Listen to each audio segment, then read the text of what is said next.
Better.com, not doing so good.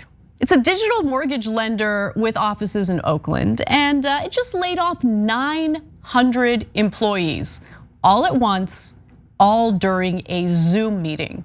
I'm not even kidding. So here's CEO Vishal Garg carrying out the mass firing. The market has changed, as you know, and we have to move with it in order to survive, so that hopefully we can continue to thrive and deliver on a mission. This isn't news that you're going to want to hear, but ultimately it was my decision, and I wanted you to hear from me. It's been a really, really challenging decision to make. This is the second time in my career I'm doing this, and I do not want to do this. The last time I did it, I cried. This time I hope to be stronger. But we are laying off about 15% of the company. If you're on this call, you are part of the unlucky group being laid off.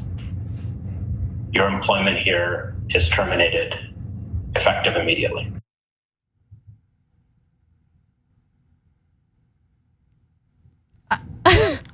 What? I mean, look, don't feel bad for the employees, 900 of them who were part of that call. Feel bad for the poor CEO who raked in a $25 million bonus last year. Because the last time he had to do it, he cried. And so this is a very, very traumatic experience for him, okay? Let's show some compassion, let's show some sympathy. What a garbage human being, really. The foe, oh, I'm just really heartbroken over this. I don't really care too much to meet with you individually. I'm just doing this all suddenly, without any warning, through a Zoom call. But I want you guys to understand, of course he's not like experiencing grief because he's doing this. It's a super easy process for him. He doesn't have to see anyone face to face. He doesn't have to deal with anyone's tears, anyone freaking out in his office over the fact that they have families to feed. He gets to do it through a Zoom call, 900 people, and he just pretends like it's really tearing him apart. It's a really difficult thing to do.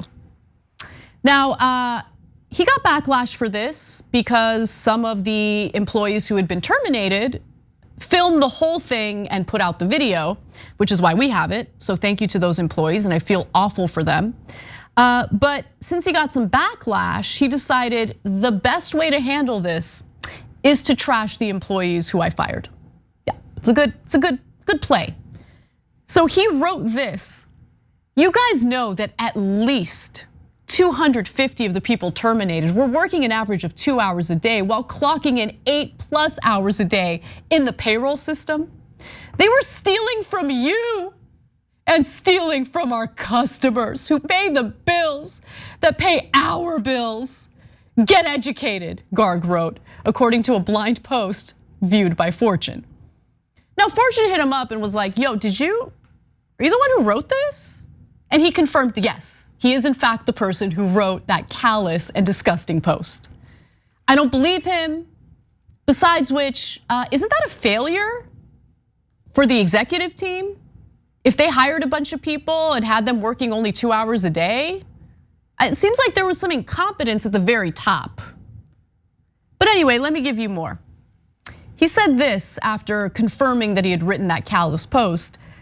I think that could have been phrased differently. But honestly, the sentiment is there. Now, the dude is super wealthy, okay? So he might be really holding back tears. But in reality, the Daily Beast reports that he obtained a $25 million bonus in 2020. That's 1 year, that's just his bonus. That's just his bonus. And the company's valuation indicates that it's worth a lot of money, $7 billion to be exact, okay? And why did this happen? I just wanna be clear. This didn't happen because, the company is really struggling, we're failing, we don't know what to do, we're not making enough revenue in order to carry all these employees. No, this is part of a deal that the executives at Better made with the investors, because they just got a pretty nice chunk of change, okay?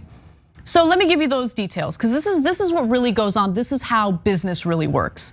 Blank check company Aurora Acquisition Corp and SoftBank have decided to amend the terms of their financing agreement to provide Better with half of the $1.5 billion they committed immediately instead of waiting till the deal closes.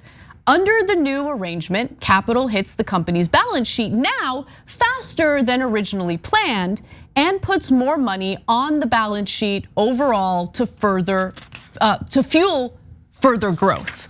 Now, when they talk about growth, they're talking about an increase in profits. And how does a corporation increase their profits? By cutting costs. That's one of the ways that they do it. And what is the most costly element of a business? It's the labor. So during these negotiations, I have no doubt that the argument was, listen, we can cut a significant percentage of our workforce, which will then increase profits and will provide you a better return on your investment. Capiche? Does that sound good to you? So this was something predetermined in the negotiating process. That's how it works. And by the way, CEOs usually have their compensation tied to, let's say, if it's a publicly traded company, to the value of the shares in the stock market. You know, their pay is tied to the equity that they have in the company. And so it's really killing two birds with one stone. It's providing a higher return on investment for the investors, which is what they want. And based on how the compensation package is set up for the executives, they get an increase in pay as well. So they get rewarded for doing what the CEO did here. And by the way, the backlash wasn't just from ordinary Americans like you and me. Apparently, 3 different executives decided to resign after this whole debacle, all of them working in the PR area of the company. And I can kind of understand why. Who the hell wants to do positive PR or do spin after this story has exposed the callous nature of how this business really works? But it's not just this business. This is how the model works in most companies, in most corporations. The CFO, for instance, his name is Kevin Ryan, said this: "We pulled forward the funding of our SPAC deal. With this new structure, the company will fortify our balance sheet and position us as extremely well capitalized in a tough mortgage market. Surviving is winning and capital ensures survival. But by the end of this week, we expect to have $1 billion of cash on the company's balance sheet." And then later, while talking with TechCrunch, he said this: "Having to conduct layoffs is gut-wrenching." Really, they're really torn up about it, especially this time of the year. Remember, Christmas is coming up. However, a fortress balance sheet and a reduced and focused workforce together set us up to play offense going into a radically evolving homeownership market. So guys, just again, every time you hear about the Great Resignation, every time you hear about workers refusing to go back to the companies that they used to work for or were working for during the pandemic or before the pandemic, this is the messaging that workers get across the country in various companies, various businesses. They're told over and over again that they're disposable, that they're not valued, that the companies that they devote their time and energy for not only refuse to share the wealth generated by their labor, but that they could be fired at any moment through a Zoom call with hundreds of other colleagues. And it doesn't matter, they'll pay lip service about how torn up they are, about, oh, we're so torn up. I cried last time.